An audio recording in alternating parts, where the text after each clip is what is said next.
आराम से करेंगे। सबसे पहली बात कि न्यूक्लियोफाइल क्या होता है, कौन बताने वाला है? What is nucleophile?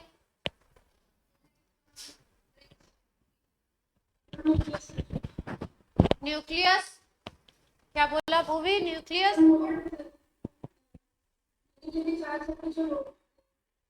या तो नेगेटिवली चार्ज हो या जिसके पास लोन पेयर हो, है ना, वही तो न्यूक्लियस की तरफ अट्रैक्ट होगा। तो उसी को आप क्या बोलोगे? न्यूक्लियोफाइल। ऐसी स्पीसीज जो इलेक्ट्रॉन देना चाहती हो उसको हम क्या बोलेंगे? न्यूक्लियोफाइल। ठीक। दूसरी एक चीज बात बताई जाती है, बेसिसिटी। न्यूक्लियोफाइल की जो टेंडेंसी है इलेक्ट्रॉन देने की, उसी को बोलते हैं न्यूक्लियोफिलिसिटी। और दूसरी चीज होती है, बेस की बात करते हैं तो बेस की बेसिसिटी की बात करते हैं कि कौन सा बेस ज्यादा अच्छा है, कौन सा बेस बैड बेस है, कौन सा गुड बेस है, कौन सा अच्छी तरीके से काम करेगा। इसकी अगर बात करें तो बेस के लिए हम लोग बात करते हैं कि अगर कोई सब्सटेंस बेस है, कोई स्पीसीज बेस है, तो वो किसी स्पीसीज के अंदर से H प्लस कितने अच्छे तरीके से, कितनी जल्दी एब्स्ट्रैक्ट कर रही है।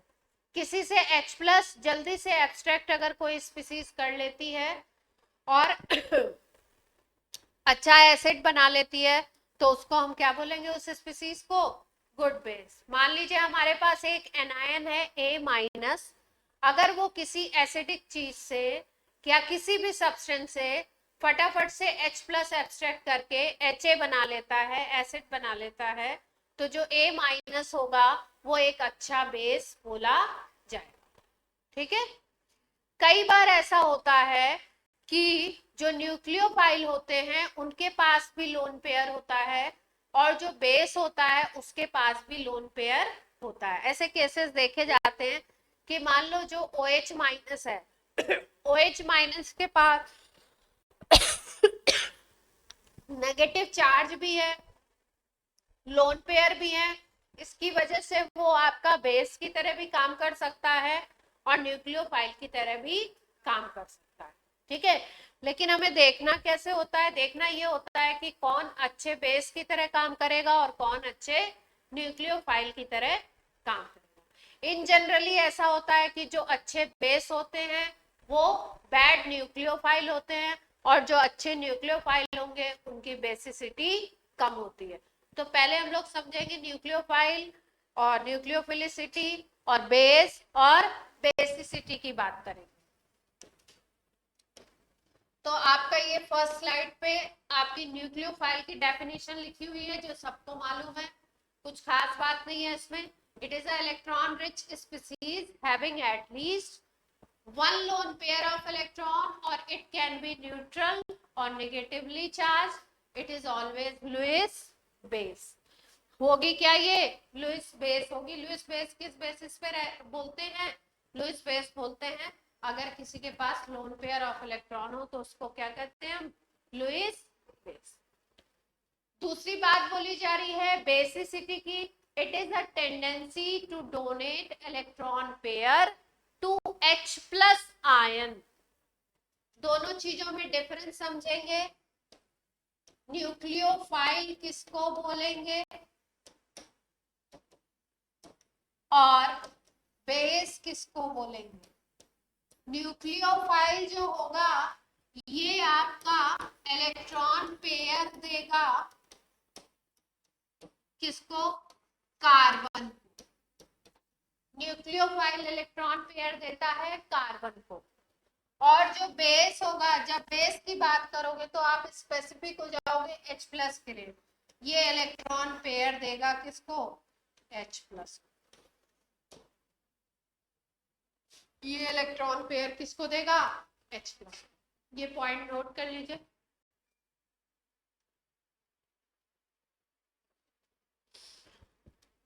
नीचे एक लाइन लिखी हुई है, स्पेसिफिक करके देखिए।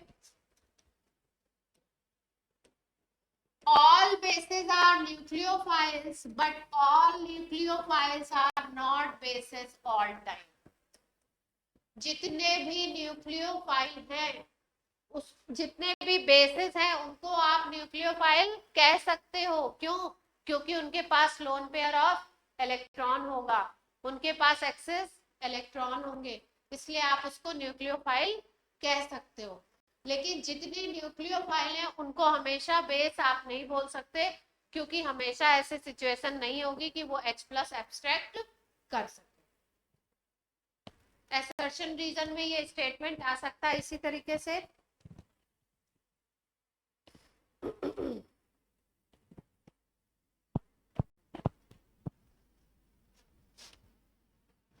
क्लियर है बात? फर्स्ट इक्वेशन पे ध्यान दीजिए, NaOH यहाँ पे दिखाया जा रहा है कि NaOH न्यूक्लियोफाइल की तरह एक्ट कर रहा है।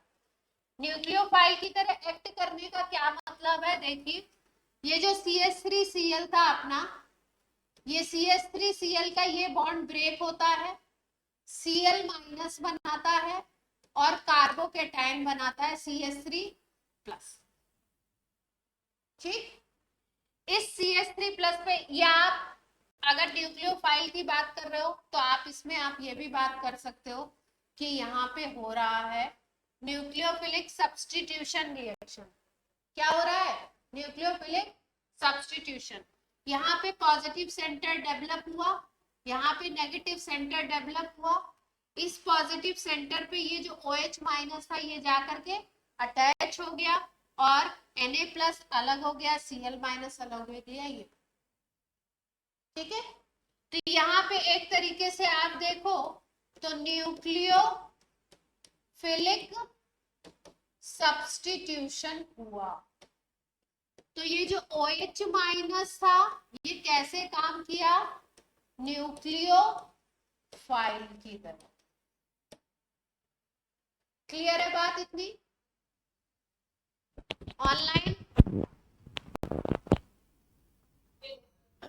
दूसरे पॉइंट में देखिए, NaOH को प्रूव किया गया है कि ये जो NaOH का OH माइनस है ये एक बेस है। बेस कैसे प्रूव करेंगे? आपको इधर डेफिनेशन बताए कि बेस के लिए ये क्या करेगा? H प्लस को एब्स्ट्रैक्ट करेगा, H प्लस निकालेगा किसी स्पीसीज से। यहाँ पे HCl था, HCl के H प्लस को इस OH माइनस ने एब्स्ट्रैक्ट कर लिया और क्या बना दिया? H2O का फॉर्मेशन कर दिया और NaCl अलग हो गया। तो इसका मतलब यहाँ पे OH माइनस कैसे काम कर रहा है?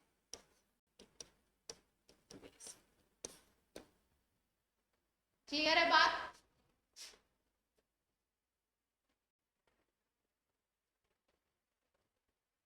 तो बेस देखना है तो H प्लस के रिस्पेक्ट में देखेंगे, H प्लस एब्स्ट्रैक्शन से देखेंगे, और अगर आपको देखना है न्यूक्लियोफाइल तो कैसे देखेंगे? इलेक्ट्रॉन पेयर डोनेशन से। ठीक, नोट कर रहे हैं या पीपीटी से नोट करेंगे? अगर पीपीटी से करेंगे तो मैं फिर फटाफट एक्सप्लेन करती जाऊं। आप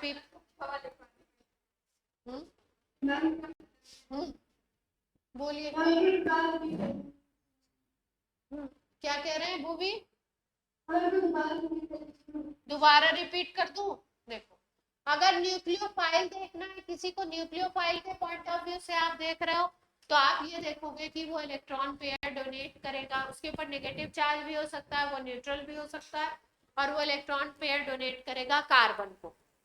ठीक है, और अगर आप उसको बेस मान रहे हो, उस चीज को बेस की तरह एज्यूम कर रहे हो, तो बेसिक प्रॉपर्टी में वो किसी स्पीसीज से H प्लस एब्स्ट्रैक्ट करेगा, H प्लस निकालेगा। जैसे यहाँ पे हमने एग्जांपल देखा OH माइनस, इस वाले रिएक्शन में OH माइनस ने Cl माइनस को धक्का दे दिया, निकाल दिया। Cl माइनस एक न्यूक्लियोफाइल है, जो ग्रुप बाहर निकलता है उस ग्रुप को बोलते हैं लीविंग ग्रुप। क्या बोलते हैं? Leaving group. ये Cl माइनस भी एक न्यूक्लियोफाइल है, यहाँ पे कैसे काम कर रहा है? लिविंग ग्रुप की तरह, क्योंकि ये छोड़ के चला जा रहा है, ये बाहर निकल रहा है। OH माइनस यहाँ पे इनकमिंग न्यूक्लियोफाइल है, आ गया अंदर और इसके साथ रिएक्ट कर लिया। ठीक, इससे कार्बन को अपने इलेक्ट्रॉन दिए, कार्बन के साथ एसोसिएट हुआ, क्योंकि कार्बन पे पॉजिटिव चार्ज डेवलप हो रहा है, OH माइनस इलेक्ट्रॉन देगा, उसके बाद ही इसके साथ एसोसिएशन बनाएगा। तो OH माइनस कैसे काम कर रहा है? न्यूक्लियोफाइल।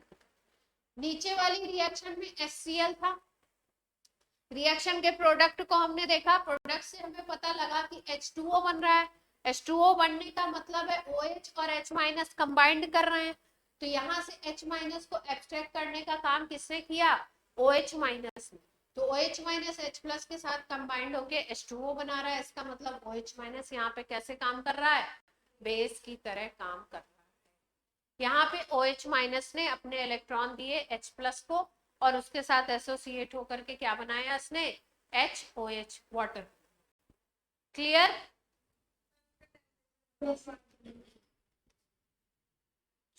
नेक्स्ट स्लाइड पे मूव करते हैं।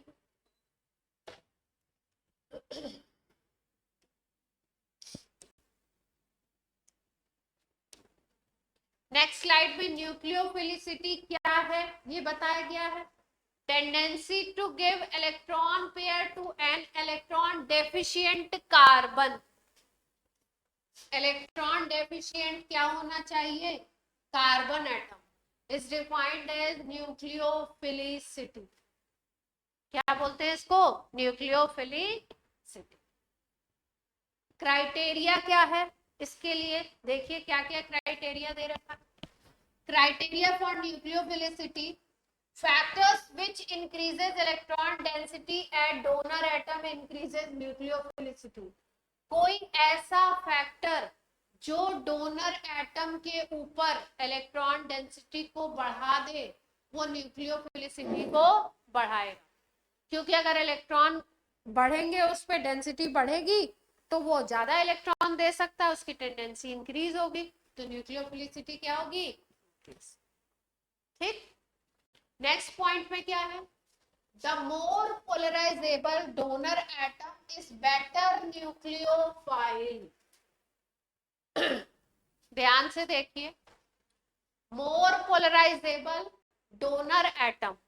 देख, हमने बात की, जैसे मान लो I माइनस की बात करें और Cl माइनस की बात कर लो, I माइनस की बात कर लो और Cl माइनस की बात कर लो, दोनों को हम देखना चाहते हैं।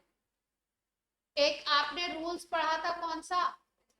फैंस रूल पढ़ा था। इस रूल के अकॉर्डिंग क्या होता है? माइनस आयन नेगेटिव आयन का साइज जितना बड़ा होता है, पोलराइजेशन क्या होगा? उतना ज्यादा होगा, है ना?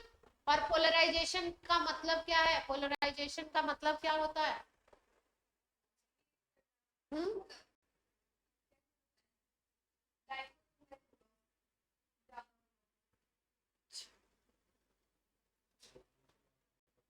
दो पोल्स हो जाते हैं। अच्छा, और कौन बताएगा? ज्यादा अट्रैक्ट करेगा अपोजिट चार्ज वाले को। अच्छा, और बताएं।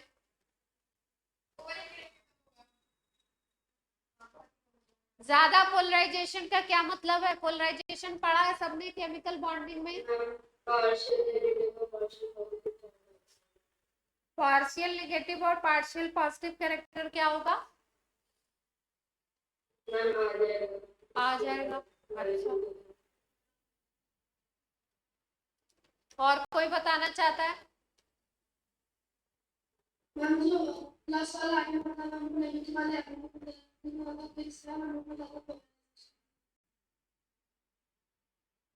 अच्छा अच्छा, ये जो फाइंस रूल की हम लोग बात करते हैं, ये फाइंस रूल आयनिक कंपाउंड में कोवेलेंट कैरेक्टर को एक्सप्लेन करता है या कोवेलेंट कंपाउंड में आयनिक कैरेक्टर को एक्सप्लेन करने के लिए? किसको एक्सप्लेन करने के लिए बना था ये फाइंस रूल?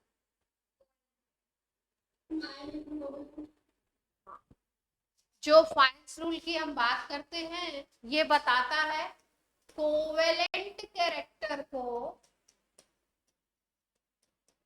इन आयनिक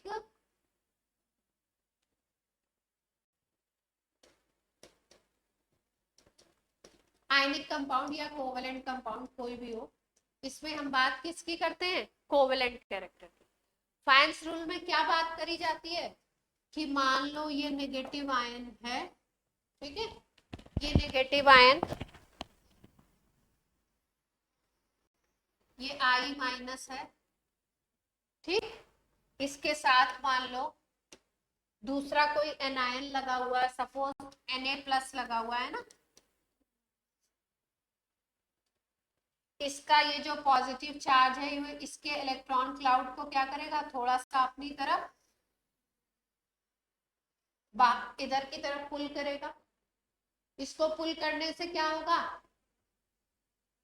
ये जो आयनिक कंपाउंड है इसमें इसके जो इलेक्ट्रॉन क्लाउड है इन दोनों के बीच में आ जाएंगे, और जब बीच में आ जाएंगे तो आपको पता है कोवेलेंट बॉन्ड का कॉन्सेप्ट क्या है, शेयरिंग ऑफ इलेक्ट्रॉन, यही बात तो करी जाती है। तो ये जो आयनिक बॉन्ड है ये कैसा दिखने लगेगा आपको, शेयरिंग काइंड ऑफ दिखने लगेगा, क्योंकि इलेक्ट्रॉन क्लाउड इधर से इधर की तरफ बल्ज आउट हो जाएगा, इधर शिफ्ट होगा।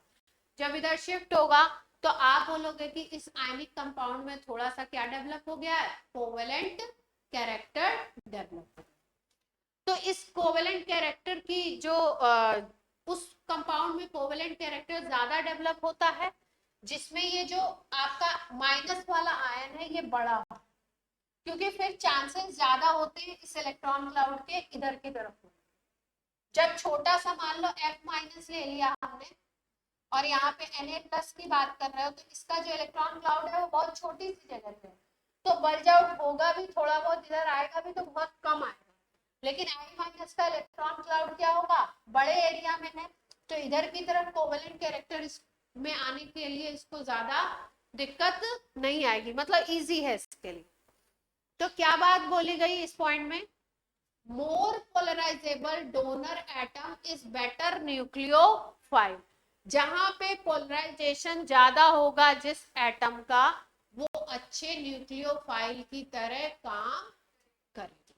तो हमें क्या देखना है कि कौन सा एटम ऐसा है जो आपका ज्यादा पोलराइजेबल है, उसकी पोलराइजेबिलिटी ज्यादा, ठीक। तो माइनस के लिए पोलराइजेबिलिटी की बात करते हैं हम लोग। Therefore, large size of donor atom increase nucleophilicity. I- और F- को अगर कंपेयर करोगे तो I- का साइज बड़ा है, F- का साइज छोटा है। I- में पोलराइजेशन ज्यादा होगा, इसलिए I- की न्यूक्लियोफिलिसिटी क्या होगी, ज्यादा। तो मोटी मोटी बात क्या याद रखोगे, न्यूक्लियोफिलिसिटी किसके ऊपर डिपेंड करेगी, नेगेटिव आयन के साइज पे।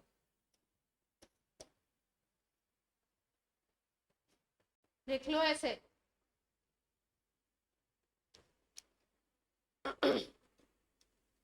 नेक्स्ट पॉइंट पे बात कर रहे हैं पीरियोडिसिटी। पीरियोडिसिटी का मतलब है एक ही पीरियड के अगर एलिमेंट हैं, एक ही पीरियड के माइनस वाले आयन हैं, तो उसमें आप कैसे कंपेयर करोगे न्यूक्लियोफिलिक कैरेक्टर को, कि कौन ज्यादा अच्छा न्यूक्लियोफाइल है और कौन उसके कंपैरिजन में कम।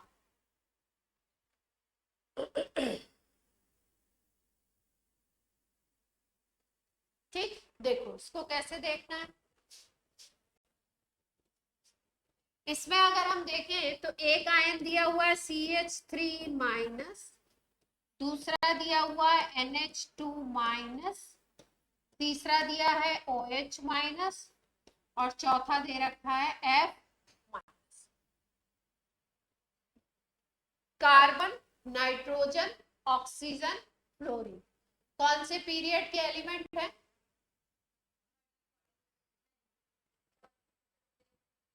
कार्बन, नाइट्रोजन, ऑक्सीजन और फ्लोरीन किस पीरियड के एलिमेंट है पीरियोडिक टेबल में,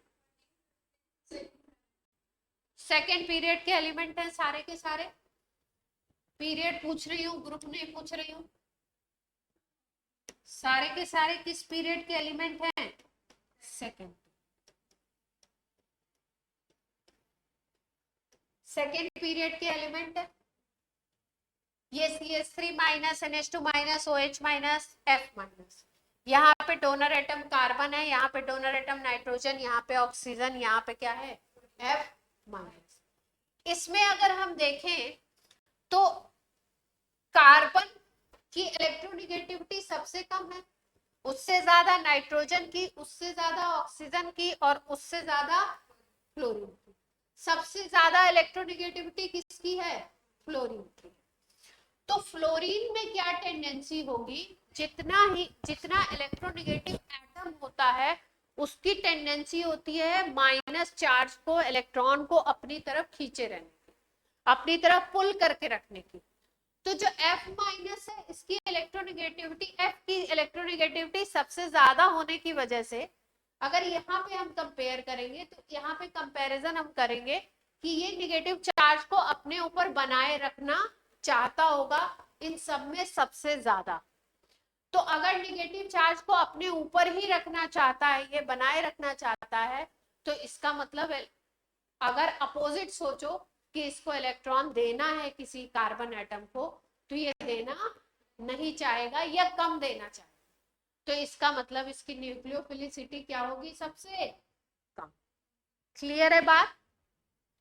तो इसके नीचे आप पॉइंट्स में इसको लिख भी लीजिए, पॉइंट में ये ऑर्डर नोट करिए। रूल तो यही है, nucleophilicity decreases from left to right in a period. पर रीजन भी लिख लो, आगे इसका रीजन लिख लो। नेक्स्ट स्लाइड में रीजन दिया नहीं है।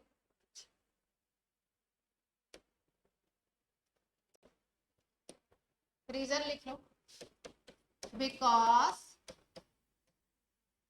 इन all have highest electronegativity, so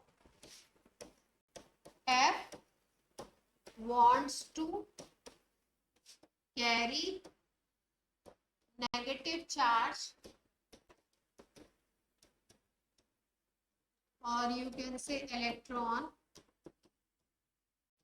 on it. So less tendency to give electron. So nucleophilicity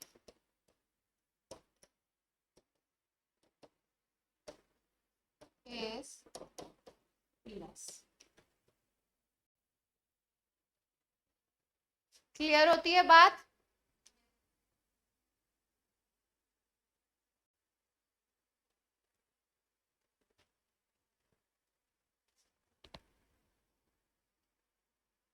धीरे धीरे चला रहे हैं क्योंकि थोड़ा टॉपिक इंपॉर्टेंट है, कंपैरेटिव है, तो आराम आराम से समझेंगे। ठीक है, ये पॉइंट क्लियर है? पीरियड में देखना है तो कैसे देखना है? इलेक्ट्रोनेगेटिविटी की बेसिस पे देखना है। ठीक, अब बात कर रहे हैं इनके बेसिक कैरेक्टर को कंपेयर करना।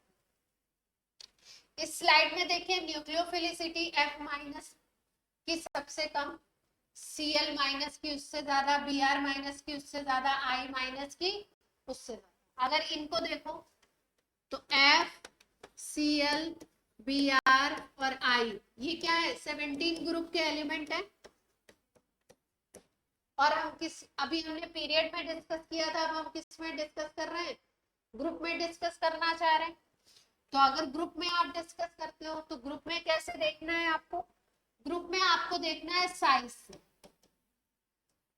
नेगेटिव आयन का साइज बढ़ाओगे, साइज ऑफ नेगेटिव आयन अगर बढ़ाओगे तो आपकी न्यूक्लियोफिलिसिटी इंक्रीज करेगी।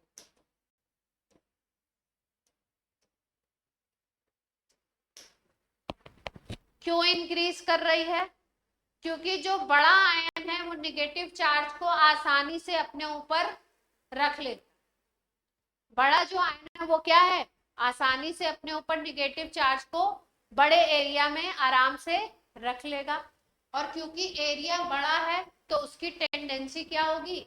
इलेक्ट्रॉन दे देने की, लूज कर देने की ज्यादा होगी। आसानी से वो इलेक्ट्रॉन दूसरे कार्बन को दे देगा। अगर उसके बगल में कोई कार्बन प्लस है तो उसको वो आसानी से इलेक्ट्रॉन दे।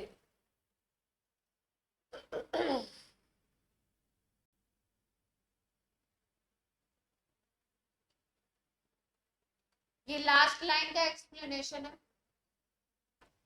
अब सेकेंड लाइन पे आ जाते हैं, बेसिक स्ट्रेंथ। ठीक,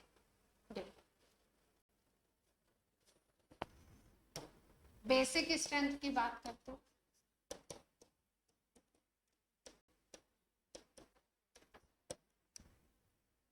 बेसिक स्ट्रेंथ की अगर बात करो तो देखो, आपको एक कॉन्सेप्ट सिखाया गया था कॉन्जुगेट एसिड और कॉन्जुगेट बेस का कॉन्सेप्ट, है ना।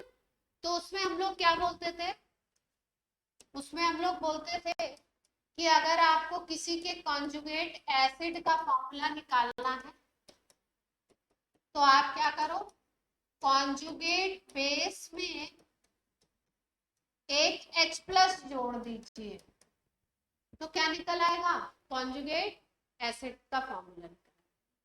जैसे मान लो हमारे पास बेस है F माइनस, इसका हमको कॉन्जुगेट एसिड बनाना है, तो इसमें H प्लस ऐड कर दें, तो H प्लस ऐड कर दोगे तो कॉन्जुगेट बेस एसिड बन जाएगा HF।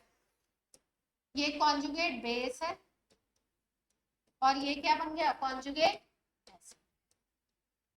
इतनी बात क्लियर है सबको।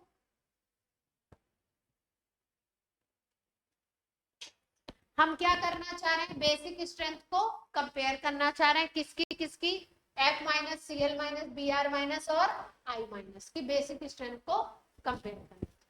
ठीक, जो कॉन्जुगेट एसिड और बेस के पेयर्स होते हैं उसमें ऐसी चीज होती है कि अगर एसिड स्ट्रांग है तो बेस हमेशा होगा वीक, उसका कॉन्जुगेट बेस क्या होगा, वीक। अगर बेस स्ट्रांग है, कॉन्जुगेट बेस स्ट्रांग है, तो उसका एसिड हमेशा क्या होगा, वीक, मतलब अपोजिट चलता। अगर मान लो हमने इसको बोल दिया कि ये स्ट्रांग एसिड है तो ये क्या होगा, वीक बेस। ठीक है, अगर हमने बोला ये वीक एसिड है तो ये जो F माइनस होगा ये क्या होगा, स्ट्रांग बेस। ठीक है, अब देखते हैं हम लोग, हमको कंपेयर करना I minus, Br minus, Cl minus, F minus के बेसिक कैरेक्टर को। तो अगर इनका सबका एसिड बनाओगे आप तो एक का HF बनेगा, एक का Cl बन जाएगा, एक का HBr और एक का बन जाएगा HF। ठीक, अब HF को अगर देखो तो F की इलेक्ट्रोनिगेटिविटी हाई है, इलेक्ट्रॉन पेयर को खींचेगा, लेकिन इसका साइज F का क्या है, बहुत छोटा है। अगर HI को देखो तो I का साइज बहुत बड़ा होगा, F का साइज छोटा है और I का साइज क्या होगा इसके कंपैरिजन में, काफी बड़ा होगा। तो अगर हम लोग देखें यहाँ पे तो एसिडिक स्ट्रेंथ HI की सबसे ज्यादा बनेगी। HI की एसिडिक स्ट्रेंथ क्यों ज्यादा बनेगी, क्योंकि I का साइज बहुत बड़ा है, H प्लस को ये आसानी से लूज कर दे, इलेक्ट्रोनिगेटिविटी भी कम है, H प्लस को क्या करेगा, आसानी से बाहर कर देगा। अगर ये H प्लस को आसानी से बाहर कर रहा है इसका मतलब क्या है, ये इन सब में अच्छा एसिड है, और जो अच्छा एसिड होगा उसका कॉन्जुगेट बेस I माइनस क्या होगा, वीक बेस या बैड। क्लियर होती है बात, बोलिए। इसीलिए बेसिक स्ट्रेंथ का ऑर्डर क्या आया है, I माइनस का सबसे कम और F माइनस का सबसे ज्यादा। और एसिडिक स्ट्रेंथ का ऑर्डर क्या है, HI सबसे ज्यादा अच्छा एसिड है, HBr उससे कम, HCl उससे कम और HF सबसे। HF में एक और रीजन होता है इसलिए भी अच्छा एसिड नहीं होता है, क्योंकि HF में क्या होता है, इंटरमॉलिक्यूलर हाइड्रोजन बॉन्डिंग प्रेजेंट होती है, जिसकी वजह से HF के मॉलिक्यूल आपस में क्या होते हैं, एसोसिएट हो जाते हैं एक एक्स्ट्रा हाइड्रोजन बॉन्डिंग से भी। तो H प्लस जो होता है वो फ्री नहीं होगा, है ना। अब H प्लस फ्री नहीं होगा तो वो कैसा एसिड होगा, गंदा एसिड होगा, bad acid, weak acid. Acid का क्राइटेरिया यही है ना कि H प्लस आसानी से दे। ये पॉइंट क्लियर है या नहीं है, बोलो।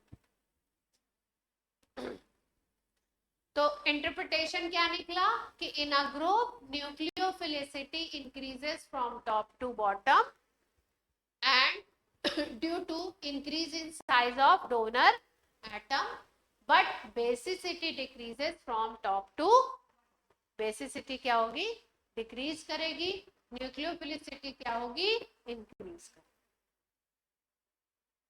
ठीक, ये याद रखेंगे। हेलोजन फैमिली बहुत ही इंपॉर्टेंट है इन एसिड्स की, acidic strength, basic strength, nucleophilicity, इन पे क्वेश्चन अक्सर करके बनते हैं, तो थोड़ा सा दिमाग में रीजन भी याद रखना है और मेन फैक्ट तो याद होना ही चाहिए, ये 3 लाइन याद होनी चाहिए। चलो अगले पॉइंट पे आते हैं। अगली बात ये है, क्या बोल रहे हैं, स्टीयरिक इफेक्ट ऑन न्यूक्लियोफिलिसिटी। क्या ऐसा होता है कि स्टीयरिक फैक्टर न्यूक्लियोफिलिसिटी पे कोई इफेक्ट डालेगा? अगर हम लोग यहाँ पे देखें इस आयन को देखो, ये टर्शरी ब्यूटाऑक्साइड आयन है, CH3 CH3 CH3 और यहाँ पे O-, डोनर एटम कौन है, O-। इसको अगर देखो तो एथॉक्साइड आयन है, CH3 CH2 O- ethoxide. Nucleophile को बोल रहे हैं कि ये कैसा न्यूक्लियोफाइल है, स्ट्रॉन्गर न्यूक्लियोफाइल। और बेस क्या बोल रहे हैं इसको, वीक बेस बता रहे हैं, वीकर बोल रहे हैं इसके कंपैरिजन। इसको बोल रहे हैं stronger base yet weaker nucleophile can not approach the carbon atom so easily. अगर हम बात करें कि ये जो O- है, इसको किसी C+ को इलेक्ट्रॉन देने, ठीक है, तो ये अपने आप में इतना बल्की हो गया है ना, C+ के पास जाने के लिए क्या होना चाहिए, जैसे मान लो, हाँ छोटा होना चाहिए।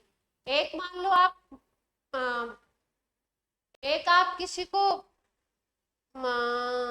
छोटे से मतलब आप क्या कह सकते हैं, मान लो वेट के रिस्पेक्ट में अगर देख ले, तो किसी आप 30 किलो के बंदे को दौड़ा दो और किसी 80 किलो के बंदे को दौड़ा दो, टेंडेंसी क्या होगी, जीतने की टेंडेंसी किसकी होगी, मतलब प्रोबेबिलिटी ज्यादा किसकी होगी कि रेस में कौन जीतेगा, 30 किलो वाला, है ना। 80 किलो वाले के हारने की टेंडेंसी क्या है, क्योंकि उसमें क्या हो गया, 80 किलो वाला तो बल्कि हो गया ना, मसल इतनी सारी हो गई, उसका मस्कुलर पार्ट हो गया इतना। और यहाँ पे क्या देख रहे हैं हम लोग, टी ब्यूटॉक्साइड आयन, इसके इस तरफ CH3, इधर CH3, इधर CH3, ये सब तीनों मिल करके क्या कर रहे हैं, स्टीयरिक क्राउडिंग कर दे रहे हैं। जहां पे भी इस ऑक्सीजन को जाकर के किसी C+ को इलेक्ट्रॉन देने हैं, अब इनके साथ क्या लगे हुए हैं, ये बड़े बड़े से साइड में ग्रुप लगे हुए हैं। ये बड़े बड़े से साइड में जो ग्रुप है, ये अटैचमेंट में क्या करेंगे, जाकर के प्रॉब्लम करेंगे। ये 3D में इसके साथ लगे हुए हैं, तो ये क्या करेंगे, इसके साथ इलेक्ट्रॉन देने के लिए क्या करेंगे, प्रॉब्लम करेंगे। इसलिए ये कैसा है, वीकर न्यूक्लियो, क्योंकि अप्रोच ही नहीं कर पाएगा इजीली। अब इसको स्ट्रॉन्गर बेस क्यों लिखा है, ध्यान से देखो, इसको क्या लिखा गया है, स्ट्रॉन्गर बेस। बेस स्ट्रॉन्ग है, इसका मतलब क्या है, इससे जो एसिड बनाओगे वो क्या होगा, बेस स्ट्रॉन्ग है मतलब इससे जो एसिड बनेगा वो क्या बनेगा, वीक एसिड बनेगा ना। इससे अगर एसिड बनाते हो, एल्कोहल में भी आपको पता है थोड़ा सा एसिडिक कैरेक्टर होता है ना, इससे अगर एसिड बनाओगे तो यही बनेगा। इससे अगर आपने एसिड बनाया, इसका कॉन्जुगेट एसिड, तो यही तो बनेगा, कॉन्जुगेट एसिड यही बनेगा ना। यहाँ पे अगर ध्यान से देखो तो यहाँ पे क्या दिखाई दे रहा है आपको,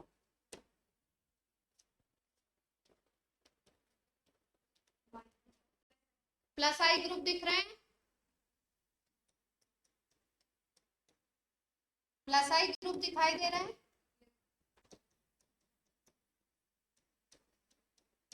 प्लस आई ग्रुप क्या करेंगे, इलेक्ट्रॉन को पुश करेंगे, इधर भी इलेक्ट्रॉन, इधर इलेक्ट्रॉन पुश कर रहे हैं।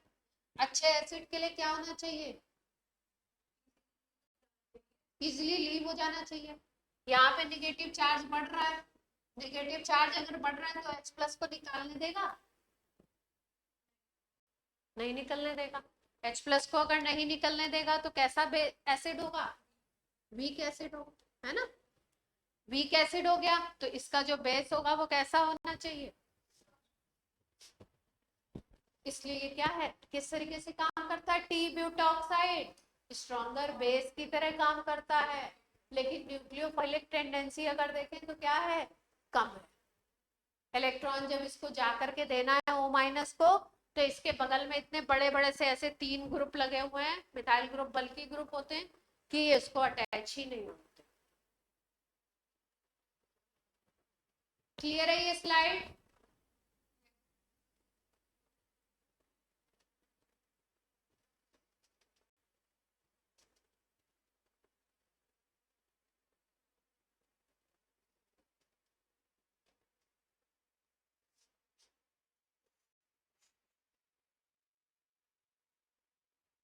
ऑनलाइन बच्चे नोट कर रहे हैं,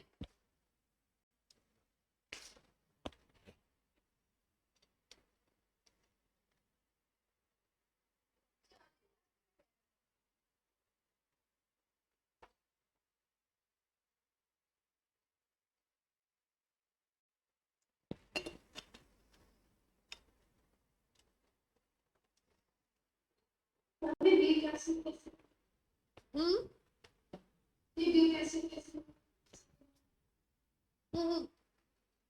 ये CH3, ये CH3, ये CH3 इलेक्ट्रॉन को पुश कर रहा है, O माइनस के ऊपर इलेक्ट्रॉन आ गए, ठीक है, माइनस चार्ज और इधर की तरफ मूव कर रहा है, इधर माइनस चार्ज है, तो ये H अगर एसिड कोई अच्छा होता तो H प्लस को क्या करेगा, जल्दी से बाहर निकालेगा। H प्लस को जल्दी से बाहर निकालने का मतलब निगेटिव चार्ज अगर थोड़ा कम हो तो H प्लस जल्दी से बाहर निकल जाएगा। यहाँ पे तो क्या है, खूब सारे इलेक्ट्रॉन है तो H प्लस आसानी से निकलेगा ही नहीं, अटैच रहेगा साथ में, तो कैसा एसिड बन गया।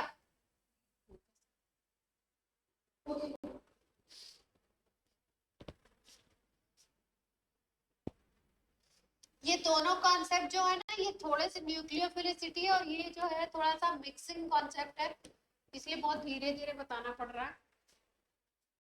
नेक्स्ट देखो, न्यूक्लियोफिलिसिटी के ऊपर इफेक्ट की बात की जा रही है, इफेक्ट ऑफ सॉल्वेंट। सॉल्वेंट आप कैसा लेंगे तो क्या इफेक्ट पड़ेगा, जैसे अगर आप ले लो सॉल्वेंट पोलर प्रोटिक, पोलर का मतलब सब लोग समझते हैं, जिसमें पोल्स बनते हो, जैसे HOH ले लिया तो H पे पॉजिटिव और O पे कैसा चार्ज होगा, पोलर का मतलब पॉजिटिव निगेटिव पोल बने, और प्रोटिक का मतलब तो जानते ही हैं, प्रोटॉन देने वाला।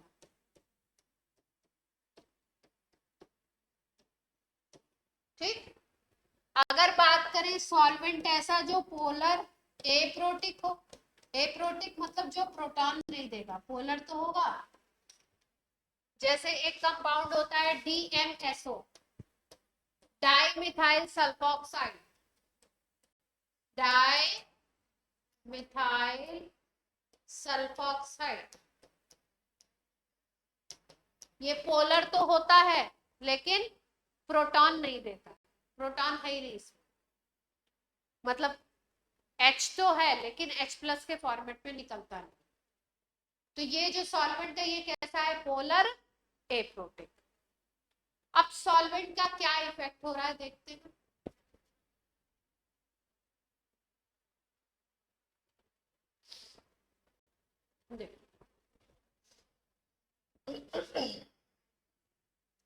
अगर F माइनस को, I माइनस को, Br माइनस को, Cl माइनस को इलेक्ट्रॉन देना है, इनको क्या करना है, इलेक्ट्रॉन देना, तो इनको अगर अपने इलेक्ट्रॉन या नेगेटिव चार्ज को किसी को देना है तो नेगेटिव चार्ज फ्री होना चाहिए, है ना। जहां पे अगर कोई ऐसा सॉल्वेंट आ जाए जो इस निगेटिव चार्ज को बांध ले या इस निगेटिव चार्ज के साथ एसोसिएट हो जाए, तो निगेटिव चार्ज को या इलेक्ट्रॉन को जो एसोसिएट कर लेगा सॉल्वेंट, वहां पे क्या होगा, वहां पे दिक्कत आने लगेगी। और अगर निगेटिव चार्ज फ्री है तो ये किसी कार्बन एटम को दे सकता है। ठीक, तो अगर हम बात करें, इस डायग्राम को देखो ध्यान से, ये न्यूक्लियोफाइल है बीच में, ये ऐसा सॉल्वेंट है जिसके जो पोलर भी है और जिसके पास प्रोटॉन भी, वाटर है मान लो, एल्कोहल भी हो सकता है, CH3OH भी क्या होता है, पोलर भी होता है और प्रोटिक भी होता है।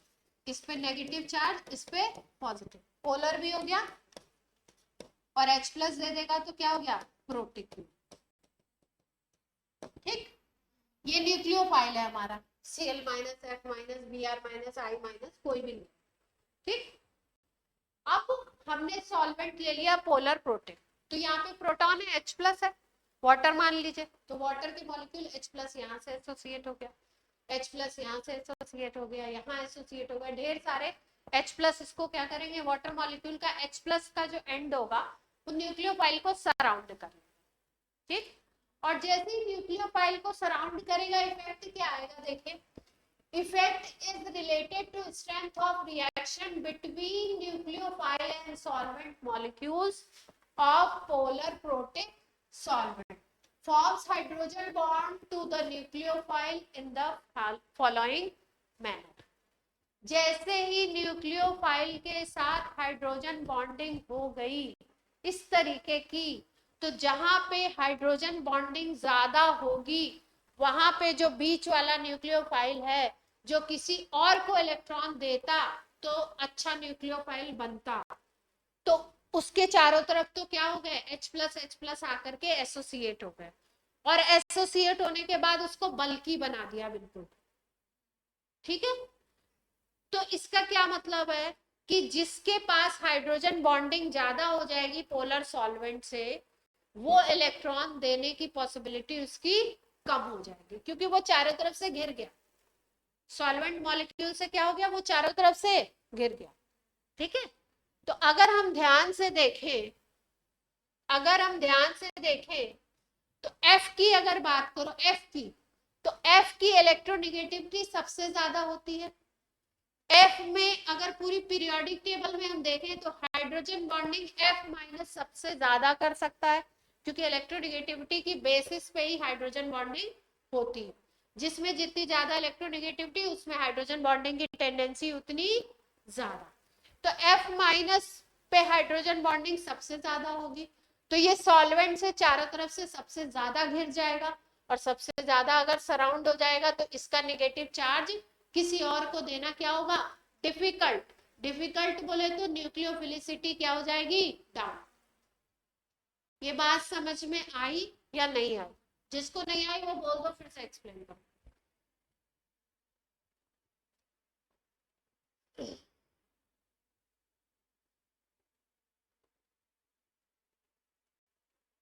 ऑनलाइन वाले सुन पा रहे हैं सब लोग? yes. I minus, Br minus, Cl minus, F minus में अगर आपने पोलर प्रोटिक सॉल्वेंट में रिएक्शन कराया है तो पोलर प्रोटिक सॉल्वेंट में F माइनस सबसे गंदे न्यूक्लियोफाइल की तरह काम करेगा, क्योंकि F माइनस की इलेक्ट्रोनेगेटिविटी क्या है, हाई है, और इलेक्ट्रोनेगेटिविटी जिसकी हाई होगी उसमें हाइड्रोजन बॉन्डिंग सॉल्वेंट के साथ सबसे ज्यादा होगी, एसोसिएशन सबसे ज्यादा हो जाएगा, चारों तरफ से नेगेटिव चार्ज क्या होगा, सराउंड कर लिया जाएगा, और सराउंड हो जाएगा तो नेगेटिव चार्ज को किसी और को देना क्या होगा, मुश्किल। क्लियर? I माइनस की इलेक्ट्रोनेगेटिविटी F माइनस, F के कंपैरिजन में कम है, इसलिए I माइनस में क्या होगा, ये वाली चीज कम होगी, और कम होगी तो आपका hydrogen bonding in generally I minus करता ही नहीं है, इतना बड़ा साइज है। F माइनस जो है साइज बहुत छोटा है, इसलिए हाइड्रोजन बॉन्डिंग करता है, I माइनस हाइड्रोजन बॉन्डिंग कर ही नहीं पाता है। तो ये वाली जो प्रॉब्लम है, ये जो ये इस तरीके की चीज बनी है, वो I- में उतनी पॉसिबल नहीं है।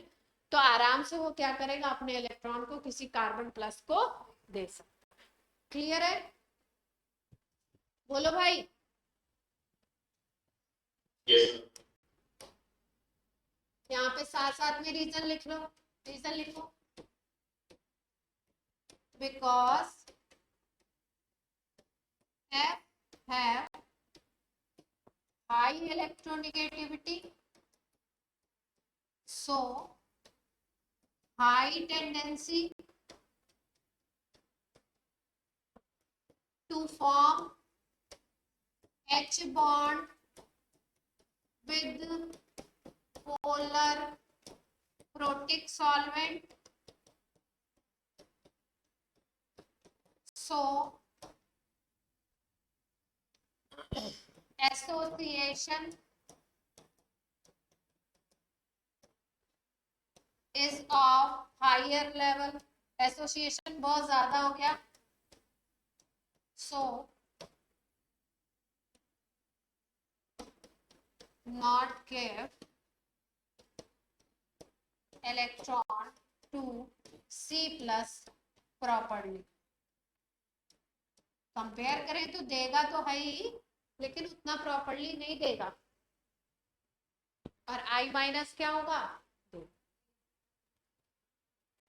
ठीक है, नोट कर लीजिए ये पॉइंट।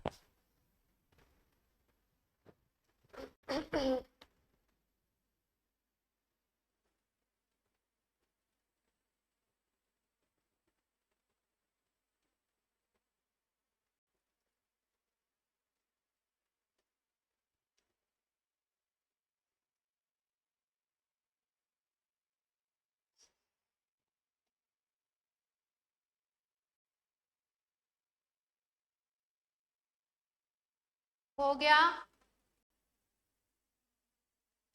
हर्षित करो फास्ट।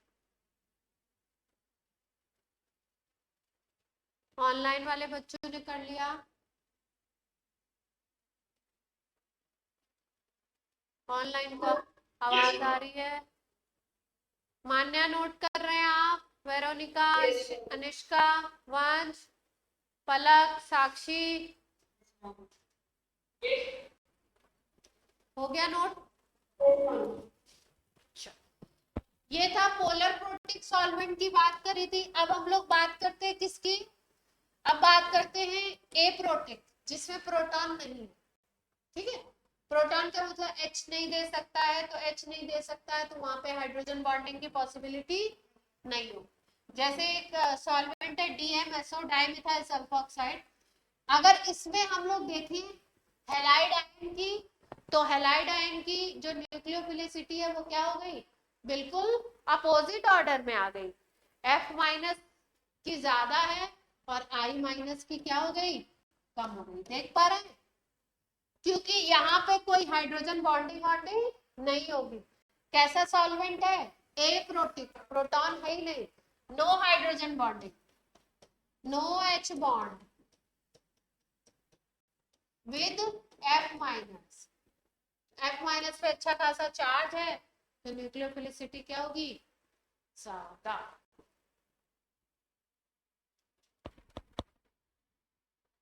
ठीक, क्लियर है? अच्छा, ये पॉइंट भी देखेंगे। अगर क्वेश्चन में नॉट गिवन सॉल्वेंट, सॉल्वेंट आपको नहीं दिया है, क्वेश्चन में मेंशन नहीं किया उन्होंने, न्यूक्लियोफिलिसिटी पूछ ली इनकी और सॉल्वेंट मेंशन नहीं किया, तो आप क्या एज्यूम करोगे, वी एज्यूम सॉल्वेंट क्या मानेंगे, सस्ता सुंदर टिकाऊ कौन सा सॉल्वेंट है अपना, पानी। सॉल्वेंट किसको मानोगे अगर नहीं दिया हुआ है तो, वाटर। अगर क्वेश्चन में मेंशन है पोलर प्रोटीन या वाटर मेंशन है तो अच्छी बात है, DMSO मेंशन है तो अच्छी बात है, कोई और पोलर एप्रोटिक मेंशन है तो अच्छी बात है, अगर मेंशन नहीं है तो क्या एज्यूम करेंगे, वाटर, यानी कि पोलर प्रोटिक ही मेंशन वो समझो।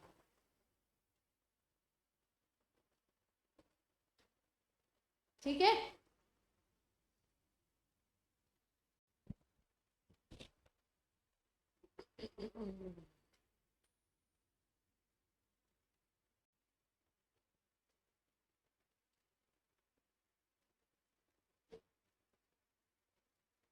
डाइमिथाइल सल्फोक्साइड का फॉर्मूला ऐसे होता है CH3 बीच में S और यहाँ पे O, है ना।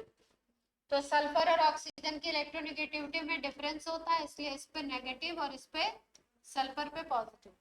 तो पोलर तो हो गया, प्रोटॉन इसमें से निकलता नहीं है, इसलिए पोलर ए प्रोटॉन।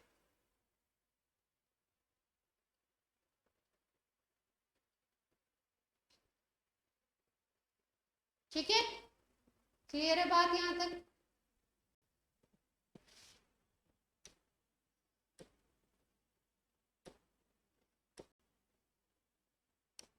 अगला पॉइंट क्या है, relative nucleophilicity in polar protic solvent. अच्छा, ये ऑर्डर याद कर लो बड़े अच्छे तरीके से।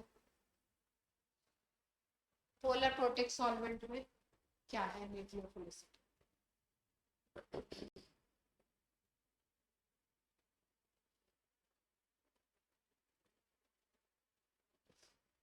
ये आपको जरूर याद रखना।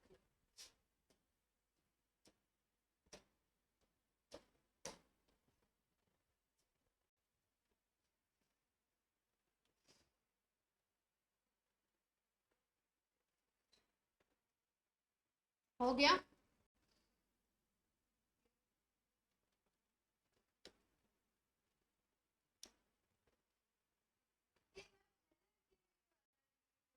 हाँ न्यूक्लियोफिलिक सब्स्टिट्यूशन की बात करेंगे ना, कंपैरेटिव क्वेश्चन आएगा अगर दो न्यूक्लियोफाइल दे दिए।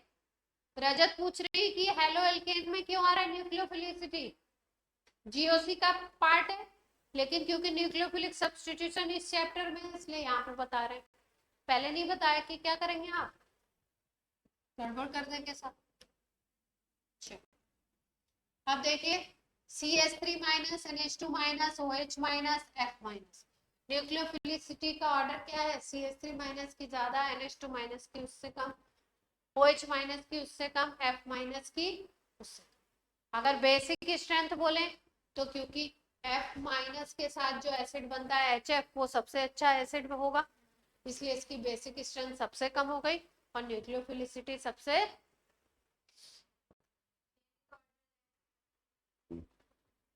हाँ तो पीरियड में सेम चल रहा है, देख देख पा रहे हैं। हाँ ग्रुप में साइज से लेना पड़ रहा है, पीरियड में लगभग लगभग क्या है इनके सब। पहले न्यूक्लियोफिलिसिटी अलग बताई थी, नहीं सेम थी। रीजन क्या है देखो, if donor atoms belong to same period nucleophilicity and basicity order is same।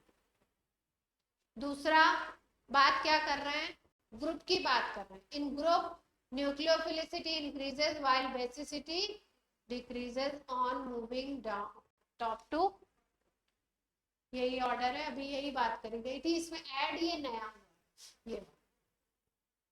ये वाला ऐड हुआ है ना, silicon phosphorus sulphur Cl minus, ये किसका ले लिया हमने, ये हमने लिए थे सेकेंड पीरियड के थे, है ना, ये किसको ले लिया हमने, थर्ड पीरियड के एलिमेंट है ना। तो अगर सेम पीरियड है तो न्यूक्लियोफिलिसिटी और बेसिसिटी दोनों क्या है, सेम ऑर्डर। लेकिन अगर ग्रुप की बात कर रहे हो जो नीचे वाला केस है तो दोनों में क्या हो जाएगा, अपोजिट। साइज से देखना पड़ेगा, साइज पीरियड में साइज में इतना ज्यादा चेंज नहीं, इलेक्ट्रोनेगेटिविटी से देख। ठीक है,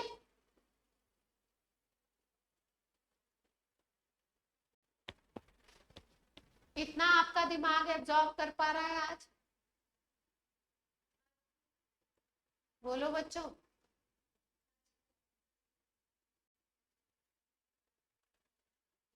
आज मतलब धीरे धीरे करा रहे हैं कि जॉब भी तो करें।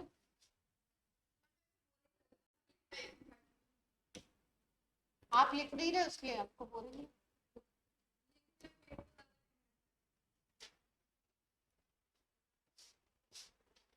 क्या बता रहे? If donor atom is same nucleophilicity and basicity have same order.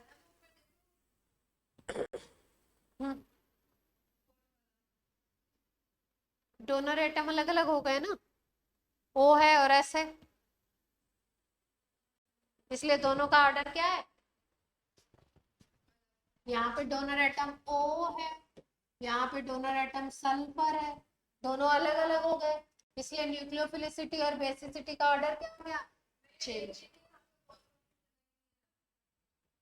वो पहले वाले थे। और यहाँ पे क्या हो गया? डोनर एटम O माइनस, और यहाँ पे भी डोनर एटम क्या है? O माइनस, सेम हो गया। तो क्या ध्यान रखेंगे? If donor atom is same, nucleophilicity and basicity have same, क्योंकि उसी के साइज से तो हम देख रहे थे ClBr और F माइनस, इसमें हम उसी के साइज से तो हमने देखा था।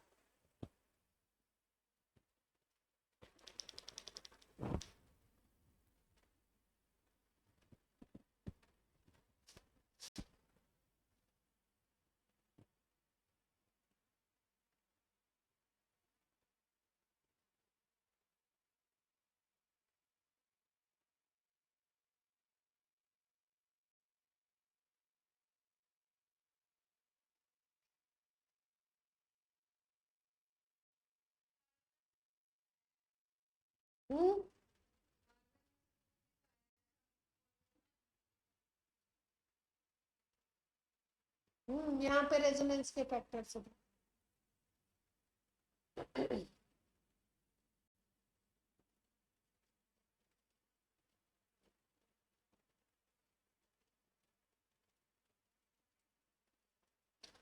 पहले स्ट्रक्चर को देखो और दूसरे स्ट्रक्चर, पॉइंट नंबर 8 को डिस्कस कर रहे हैं।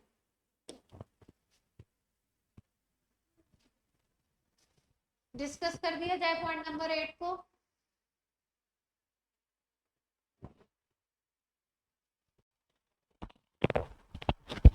ऑनलाइन में तो आज बिल्कुल सन्नाटा है, क्या बात है?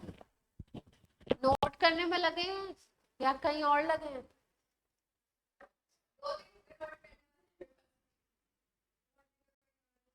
एक बार पिछला पेज निकाल से। अच्छा, नोट कर रहे हैं इसका।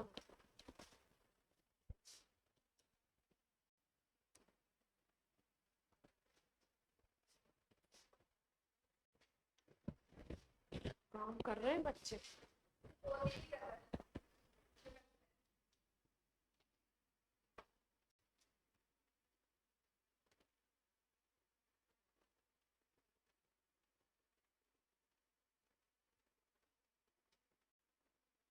हो गया अंशराज?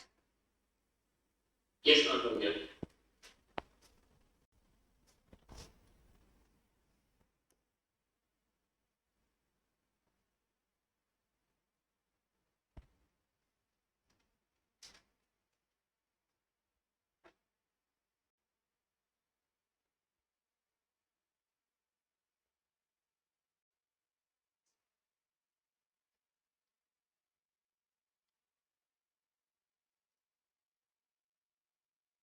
यहाँ पे देखो एक लाइन लिखी हुई है पॉइंट नंबर 8 में, tetrahedral more extensive resonance d pi bond. देख पा रहे हैं? डी पाई बॉन्ड देखो कहां पे बनता है। डी पाई बॉन्ड बना सकता है, सल्फर बना सकता है। ऑक्सीजन की अगर बात करो तो ऑक्सीजन की अगर बात करो तो ऑक्सीजन में होते हैं आउटर में 6 इलेक्ट्रॉन, इसमें होता है 1s2 2s2 2p4 कॉन्फ़िगरेशन, है ना। इसमें लास्ट में 2d नहीं होता, तो ऑक्सीजन तो डी में इन्वॉल्व नहीं हो सकता है डी पाई बॉन्डिंग में। डी पाई बॉन्डिंग, डी पाई लिखना चाहिए था। डी पाई में कौन इन्वॉल्व हो सकता है? सल्फर। सल्फर की अगर बात करो तो सल्फर में कॉन्फ़िगरेशन होता है 1s2 2s2 2p6 3s2 3p4, ठीक है, और 3D इसका खाली होता है, जिसमें 3D का ऑप्शन है, जिसमें भी वो 3D ऑर्बिटल को यूज कर सकता है बॉन्ड बनाने के लिए। तो सल्फर वाला जो कंपाउंड है RSO3 माइनस, ये जो कंपाउंड है ये आपका बना सकता है डीपाई डीपाई बॉन्डिंग। अब अगर बात करो तो इस सल्फर को देखो, अगर इस सल्फर को अगर देखो, इस कंपाउंड को, इसको आगे लिखते हैं,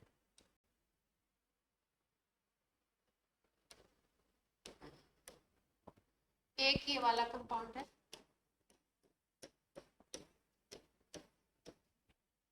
और एक ये वाला,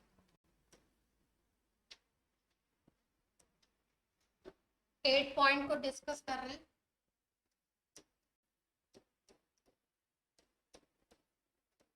ये देखो ध्यान से, इन दोनों को देखो। अगर हम बात करें तो दोनों कंपाउंड में रेजोनेंस हो सकता है, दोनों कंपाउंड में क्या हो सकता है, रेजोनेंस की पॉसिबिलिटी है। ये O माइनस का चार्ज इधर आ जाए, इस पे ये वाला डबल बॉन्ड इधर आ जाए, ये वाली पॉसिबिलिटी इस टाइप की हो सकती है ना। तो रेजोनेंस तो यहाँ पे भी प्रेजेंट है, इसी तरीके का रेजोनेंस यहाँ पे भी हो सकता है ना। अगर ये इधर चला जाए, ये यहाँ पे आ जाए डबल बॉन्ड, तो रेजोनेंस यहाँ पे भी पॉसिबिलिटी है। इस स्ट्रक्चर में रेजोनेंस की और पॉसिबिलिटी है, यहाँ पे भी इधर भी जा सकता है, दो जगह पे, वहां पे डबल बॉन्ड O एक ही है, यहाँ पे डबल बॉन्ड O साथ। तो यानी इसका ये जो नेगेटिव चार्ज है ये इधर से इधर, इधर से इधर यहाँ मूव कर सकता है, रेजोनेंस ज्यादा हो रहा है।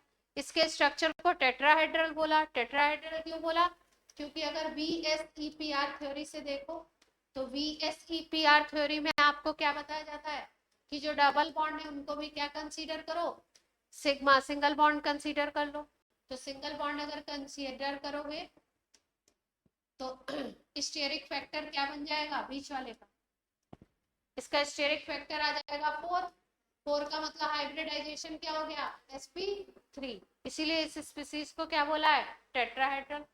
ठीक, टेट्राहेड्रल ये जो स्पीसीज है इसमें रेजोनेंस ज्यादा हो रहा है। ज्यादा क्यों हो रहा है, इसका जो O माइनस का चार्ज है वो इधर भी आ सकता है, इस तरफ भी जा सकता है, और इसका ये वाला चार्ज इस तरफ भी आ सकता है, यानी कि इलेक्ट्रॉन की अवेलेबिलिटी O पे थोड़ी कम होगी इसके कंपैरिजन में। इसका इलेक्ट्रॉन एक ही तरफ जा रहा है, तो इलेक्ट्रॉन की अवेलेबिलिटी अगर कम होगी तो न्यूक्लियोफिलिसिटी क्या होगी, कम होगी। डोनर एटम तो यही है, इसी को देना, यहाँ पे इसको देना। बात समझ आ रही है क्या,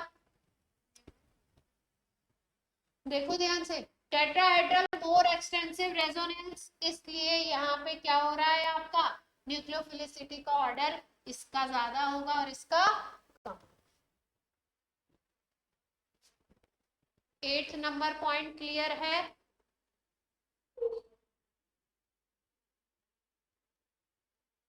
आज के लिए इस टॉपिक का इतना ही करें, आगे और एक्सप्लेन करेंगे, लिविंग ग्रुप की बात करेंगे, इन सब की बात अभी है, लिविंग ग्रुप में है चीजें। न्यूक्लियोफिलिसिटी वाला खत्म हो गया टॉपिक लगभग। अब लिविंग ग्रुप की बात करेंगे, फिर उसके बाद हम लोग केमिकल रिएक्शंस में, ठीक है। नोट हो गया हो तो बाय बाय,